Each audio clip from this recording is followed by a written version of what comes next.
امریکہ میں ایک قیدی کو پھانسی کی سزا سنا دی گئی۔ کچھ سائنسدانوں نے سوچا کہ کیوں نہ اس قیدی پر کچھ تجربات کیے جائیں۔ سزائے موت پر عمل درآمد کرانے والی ٹیم نے قیدی کو بتایا کہ ہم تمہیں پھانسی دے کر نہیں بلکہ کوبرا سانپ سے ڈسوا کر ماریں گے۔ اس کے سامنے بڑا سا زہریلا سانپ لایا گیا اور اسے دکھانے کے بعد اس کی آنکھوں پر پٹی باندھ کر اسے سزائے موت والی کرسی پر بٹھا کر باندھ دیا گیا۔ پھر تجربہ کرنے والی ٹیم نے یوں کیا کہ اس قیدی کو سیفٹی پن چبو دی۔ قیدی کی کچھ ہی دیر میں موت ہو گئی۔ پوسٹ مارٹم کیا گیا تو پتہ چلا کہ قیدی کے جسم میں سانپ کے زہر سے پیدا ہونے والے اثرات جیسے ہی اثرات تھے۔ اب سوچنے والی بات ہے کہ یہ زہر اس کے جسم میں کہاں سے آیا؟ اسے تو سانپ نے ڈسا ہی نہیں تھا، اسے تو محض سیفٹی پن چبوئی گئی تھی۔ بات دراصل یہ ہے کہ آنکھوں پر پٹی باندھنے سے پہلے اسے چونکہ سانپ دکھایا گیا تھا، اس لیے اس کا دماغ اسی خوف کے اصول پر کام کر رہا تھا کہ اسے سانپ ڈسے گا، زہر پھیلے گا اور وہ مر جائے گا۔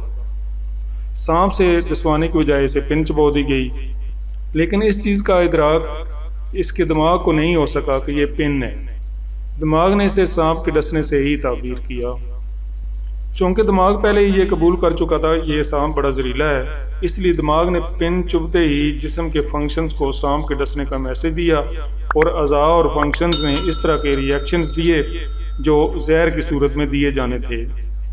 لہٰذا قیدی کے جسم پر اس خوف والی سوچ کے اثرات ہوئے اور اس کی موت ہو گئی۔ اس تجربے سے سائنسدان اس نتیجے پر پہنچے کہ ہمارے ہر عمل سے مثبت یا منفی توانائی بنتی ہے اور وہ ہمارے جسم میں اسی کے مطابق ہارمونز تیار کرتی ہے۔ یاد رکھیں 75% بیماریوں کی وجہ منفی سوچ ہی ہوا کرتی ہے۔ آج انسان خود ہی اپنی منفی سوچ سے خود کو ختم کر رہا ہے۔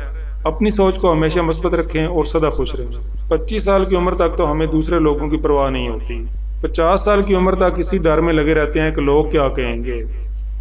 50 سال کے بعد پتہ چلتا ہے کہ کوئی ہمارے بارے میں سوچ ہی نہیں رہا تھا۔ سقراط نے کہا تھا، میں بھی جاہل ہوں اور میرے ارد گرد رہنے والے بھی جاہل ہیں، مگر فرق یہ ہے کہ میں اپنی جہالت کو جانتا ہوں اور وہ نہیں جانتے۔ محفل تھی دعاؤں کی تو میں نے بھی ایک دعا مانگی، میرے اپنے سدا خوش رہیں، میرے ساتھ بھی میرے بعد بھی۔